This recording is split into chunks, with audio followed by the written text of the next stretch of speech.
Good morning. It's kind of early and it's cold. Look, got the heater running. Yeah, it's 37 this morning. Us Florida folks, that's cold. I know some of y'all got snow on the ground. And honestly, I'm a little jealous. I would, gotta change hats. There we go. I'd love to go for a romp in the snow. That'd be fun, at least for a little while. So what we're working on today is the back of the 250R here. Now, I told y'all that the chain had come off and wadded up, and that was probably what was part of the bugs in the winter. Get out of here. Take my hat off. That's like a woman in her shoe. You know, a woman take a shoe off, wham, throw it at you. Yeah, man, grab his hat. All right, so you have got to go away. It is too cold for you to be flying. All right. So I told y'all that the 250R, the chain had come off of this bike and wadded up and broke off the two little stubs that hold the chain guard on. And then the previous owner, apparently, when they went to replace the chain, they pulled the sprocket off, the front drive sprocket. And in taking that off and putting, I guess, another one or that one back on, they stripped out the threads and I was able to retap it and save it. But I'm trying to go beyond that. You know, that was the result of poor maintenance and some other reason. That chain just didn't fall off. So, and the chain wasn't broke when I bought it. The chain was all intact. So it wasn't a broken chain. And what I determined was that the sprockets were worn, first and foremost. Secondly, the rear carrier bearings were just shot. There was a lot of play in the rear axle itself. And that, combined with neglect and not keeping the chain tight enough, a stretch chain on worn sprockets just created the, you know, a cascading effect or just, you know, a compound effect of the reason why the chain came off. And so today we're rectifying that. We're fixing those problems. And, you know, it's like I told y'all, phase one for me is not cosmetic, it's mechanical. It's to get the bike running and driving like it's supposed to mechanically. So what I've done is I went ahead and tore this apart, and I'll just be honest with you. That's the way we roll around here. This is my first carrier bearing. This is, I've done rear bearings before in many ATCs, but this is my first actual carrier as a unit. And I know you can replace just the bearings in the original carrier, but really for the money, it was just easier to buy a whole carrier. That bee, it's a yellow jacket, y'all. He's not supposed to be flying at 38 degrees. So, because this is my first carrier bearing, and yours may be the first one too, I didn't have the camera roll, and there was no point in me fumbling around and trying to show you how to do it. So now that I know how it comes apart, I can put it back together. So what I'm gonna do is I'm gonna show you how to put one together from scratch. And then that way you'll know the components, you'll know what holds what in, and I'll explain as we go. And you'll be able to replace yours too. And I'll kind of quickly tell you why I chose and made the decisions I did. Now, I've tried to, another problem with this bike was brakes. It had the brake caliper on the rear was shot. Front one was too. They want $400 for a rear caliper. I'm not gonna do that. I'm gonna try to keep it affordable for you as much as for me as well. I'm just not going to spend that kind of money on a rear caliper. There is a kit out there that professes using a 450R caliper and a 450R stay and a spacer. And I did that. I purchased the spacer and the caliper, and I sourced out all the parts. And I even talked to those people. And here's what we found out. Some people that have original axles, which would be me, and probably a lot of y'all, kit won't work. And the problem with it is when you run the spacer, you space the rotor out. And by spacing the rotor out, you push the anti-fade nut, which is a funny word for the expansion nut or the tensioner, really is what it is. You space that off the splines of the axle. And so I'm actually told by the developer of the kit that some axles it works on and some axles it doesn't.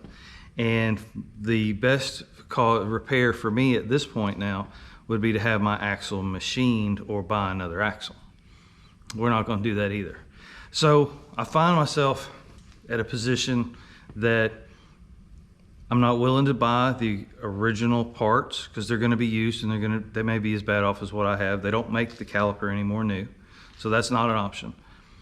The kit doesn't work for me because I still have a factory axle. I'm not willing to put brakes on this bike to save $100 in one direction and spend $300 or $400 on a new axle. I'm not willing to do that either. So what we're going to do is we're going to think outside the box, and we are going to go way outside the box. And I'm going to take the factory stay, which is steel, and I'm going to modify it to hold a inexpensive caliper. Now I have a 450R caliper, and I think that's what I'm going to use. You can get a 450R caliper, Honda part new, brand new, ready to go for $100.50. So if I can modify the factory stay, then I'll show you how to do it. You can modify your factory stay. We should be able by the end of the day to have a 450R caliper on a 250R and only be out the cost of the caliper and pads. I think that's a win. I think being able to put a $150 caliper on your bike and have Honda parts and work properly, that is a whole lot cheaper than a $400 used 35-year-old caliper that you're gonna have to rebuild and possibly have problems with, like me. So here we have our swing arm. These two pinch bolts here, they're Allen. Be sure and lubricate all this stuff the night before. That helps a lot. So you just back these up and get these loosened. This nut here is a 12mm, and what it does is it locks into the back of the carrier. So the first thing you want to do is make sure your orientation is correct. Your adjusters are going to be on the left. What I'm going to do is I'm going to put a little grease on here, okay? Just so it slides in easily. So I'm going to go ahead and slide it in from the left side. I'm just going to hold it there. Now there is a grease fitting on here. I was pretty sure these were sealed bearings, but we're going to grease it just in case, because there's no way to really service this once it's in the bike.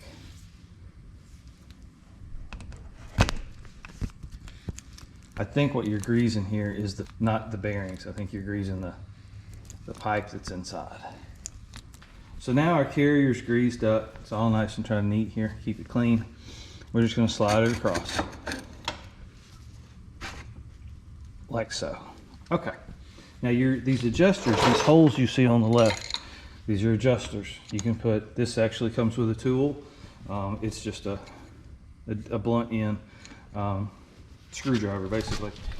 But if you're not familiar how a carrier works, just so you have a good understanding of it, the drive is up in the front.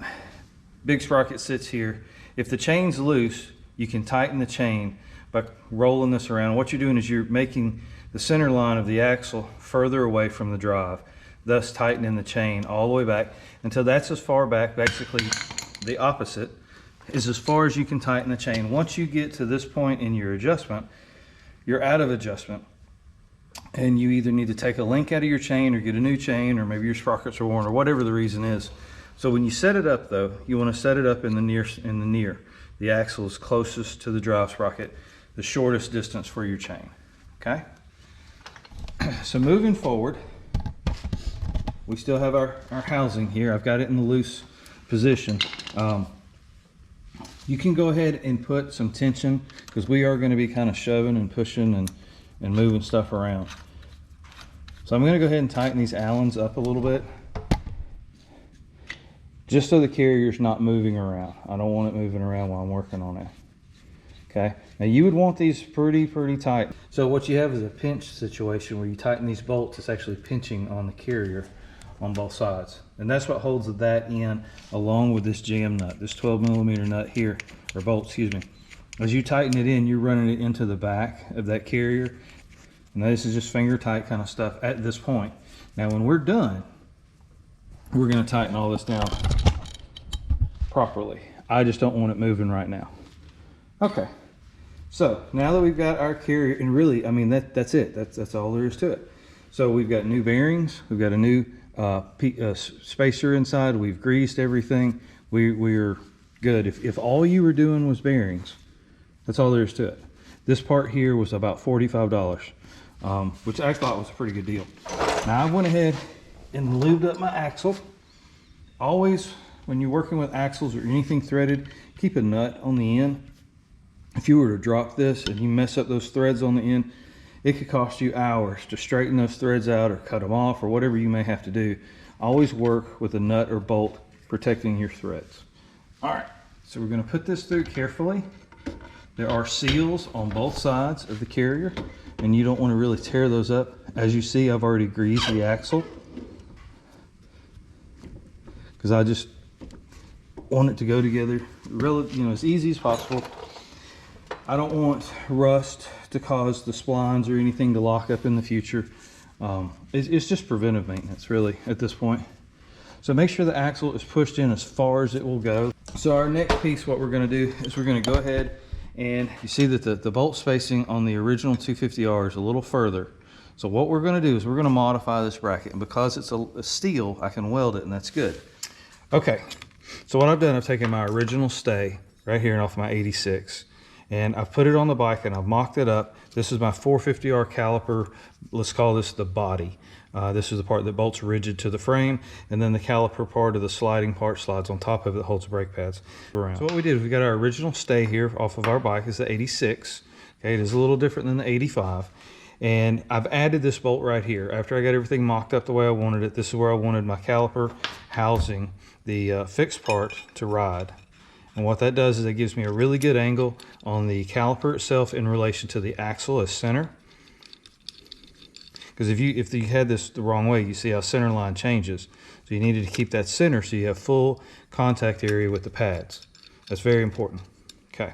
The other thing to be important is where your bleeder screw is. Your bleeder screw needs to be at the highest point of your caliper, and that was another reason why I chose this angle to put it. So when it was on the bike, I drew this line all the way around so I could reference it over here on the table. And so I just make a mark.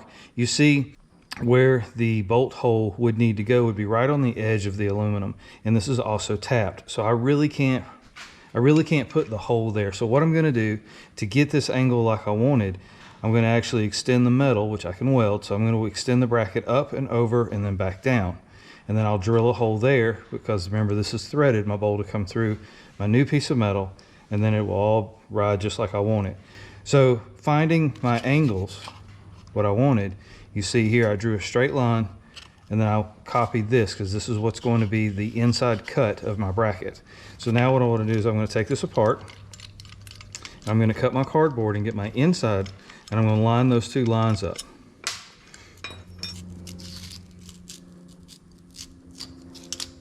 Okay. And this is what you do with all those cardboard boxes when you're buying parts. You don't keep them all, but be sure and always have a good template material around. All right.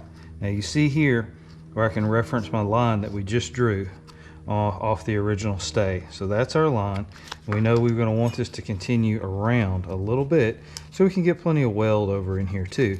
So what I'm going to do, I'm going to line my cardboard up here again. I'm going to reference the line that I put on here originally, and then that correlates with the line of my cardboard. So with that said, what I'm going to do is I'm going to use that as my guide. Okay. I'm going to come out and I'm just going to be just real, overdoing it here a little bit, because we can always trim it off, round it off, and make it look nice again. What I want to do is I want to put this on here like so. So that's how I want it finalized. And so what I can do is I can turn this over, and anywhere that is hanging out, we can mark it with our magic marker. We can cut it off.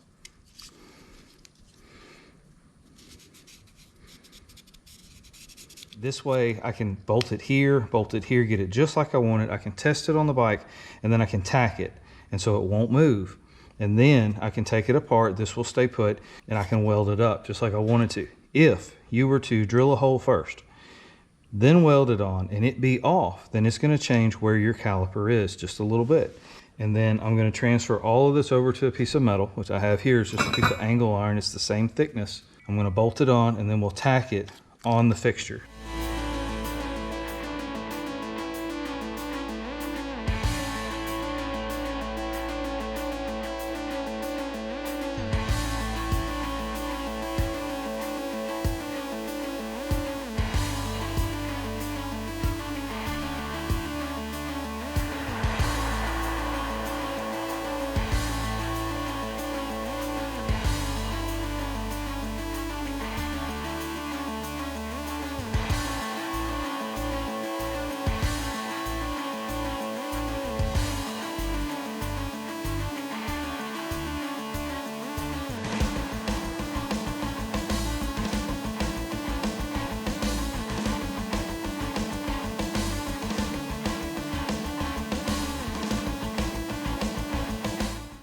This is our bracket. See how that's going to line up here. Now again, this is just your this is your rough cut. This is your preliminary. We just want everything to line up like it's supposed to before we go welding anything. As you see, it's close, very, very close. It fits in there really nice. I'm going to bevel the edge on both. And so when I run my pass through here, I get plenty of good contact between the two metals. But as you see, our parent metal is just a little thinner than what our bracket is. But that's what I had at the shop, so that's what we used. But I'm really pleased with that. I think I can blend that in and nobody's going to know. We're also going to take the time to come back and we're going to, you know, dress it up. We're going to make it look nice like a factory bracket would be. Okay, we've got our stay bolted to our caliper. We've got our caliper machined down, if you will, so it's nice and straight. We've got a good constant relief all the way around, and we've beveled our edges on both our stay and our new bracket. So what we're going to do now is I'm going to go ahead and weld this up. I'm going to put some pretty serious tacks on it. I want to keep it nice and straight and square. I'm even going to put a clamp here. I'm going to try to sandwich between, if I can, anywhere that I can support this to keep it from spreading from the heat. That's what I want to do. And it's just a, you know, this needs to be nice and as straight as you can possibly get it, because when it's on the bike, it's got to be true with that rotor. If this is welded and it's cocked, then it's going to grab funny, and it's going to wear the pads funny. It could rub, it could just do a whole bunch of different things. So we want to get it just as straight and as true as we possibly can.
I've kind of explained over everything that we've done, so now let's put it together and see how I did. We've got our center carrier bearing in place. This bike did not have one when I bought it. It was missing the bushing. Now I think these come in steel, but this one's aluminum. All right, so the next thing we're going to want to put on is we're going to put on our modified original stay, which is steel. So here's our bracket we made. This is the hole that I drilled in, and then this is the extension up in this area, and this hole is new. So we're going to put our stay on. Line all that up like that. Now it's held on with one of these big circlips, and they can be challenging for sure. All right, I'm going to rotate this down just so I can kind of keep an eye on it to the back. I don't think there's an actual right or wrong place where that is, but that's where I'm going to put it. All right, so now our stay is going to stay put. Modified stay in place. We've got our rotor put up. We've got our torque nut or our anti-fade nut already set and adjusted. And what we're doing here is we're just putting the caliper on for the last time.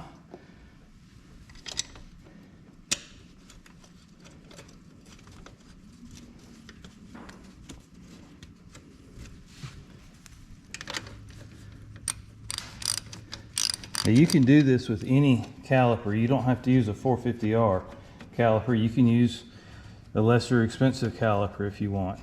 The trick is, the most important thing is to keep the caliper plumb and square to the rotor, because that stay is going to walk a little bit. It's going to walk a little bit forward and aft, and it's also going to move around a little bit left to right. Remember, the only thing that's retaining that stay in place is that large circlip.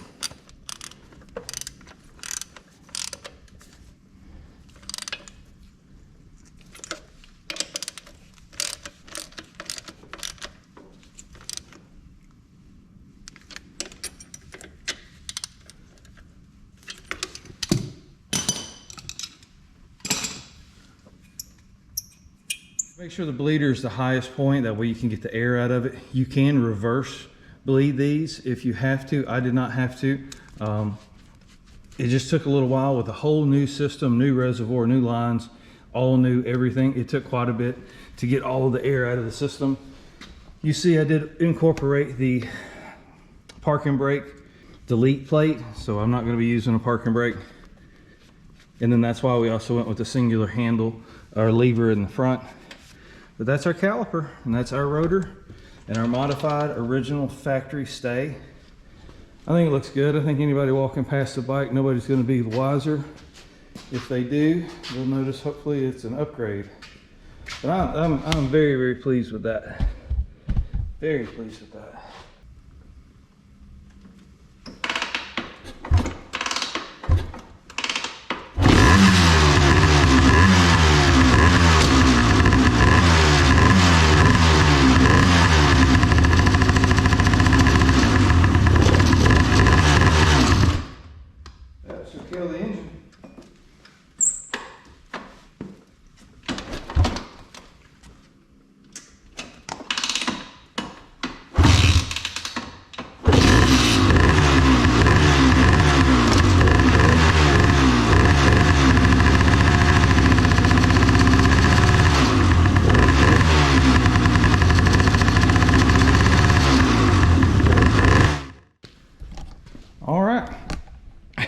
Two-stroke, gotta love it. That's it. That's my workaround. That's about $250 less than finding or sourcing an original 86 caliper. It's not a bolt-on. It's not easy. I'm not going to recommend the kit. The kit wouldn't work for me. They told me so. But what did work for me is just making it myself and doing it myself. And you can do it too. If you've got a little bit of fab work, you take your time and a little trial and error, you'll be amazed at what you can do. Grinders, files, welders, it's all the tools that we use out in the shop. And every time you learn a new tool, a new skill, it makes you that much better. Years and years and years, I never could weld. Just didn't do it. Didn't have a welder. And everything was bolt together, and that got me by for a long, long time. And eventually you have to add to your toolbox, and it's nothing more than practice. And welding is certainly that. The more practice you get, the better you're going to be. I don't weld that often, you could probably tell, but it sticks and is strong, and that's what matters. And it's just practice and repetition. I hope that helps you out. I hope that encourages you to get out. And if you can't find a part, make it. And you know, somebody made it, and modify it if you have to. When I say modify, for me, I always look at the risk versus the reward. I'm risking a $20 stay. If this idea didn't work and I couldn't have bolted that caliper on, then all I'm out is a stay. I welded on the factory stay. I can buy another stay right now on eBay and put it back on the bike. If I ever run across the 86 caliper, all I have to do is get an 86 stay. I haven't modified the bike to the point where it can't be put back the way it was. And if I ever run across an 86 caliper that's not $400 or $500, then I may grab it and I may put it back to the way it was. But for now, for the time being, I've got very good brakes, all Honda original parts, and I think it's a win. I have the caliper you can get for $125. You can get new brake pads for it for another $20. So I got $145 free shipping in the caliper for that mod. Now, if you want to keep adding to that, I've got a new carrier bearing, which was another $45. Brake line was another $15. Another $45. Everything seems to be $45, doesn't it? Another $45 for a actual master cylinder that will fit. So be sure and pay attention to that. You learn some things, and I learned this the hard way. Just because the master cylinder says it'll fit doesn't mean that it will. That one's going back because it doesn't. The holes don't line up at all. So I had to go through two master cylinders, and that's why this video is late. but it's working. I didn't want to give you a video that didn't have a finale, that didn't have a completion of the project. There you go, 450R caliper on an ATC 1986 250R. It can be done, and it can be done without a kit, and it can be done right. I appreciate it. If you need any help, post some questions down in the comments. I always appreciate it. I answer every one of them. Thank you so much. Y'all take care.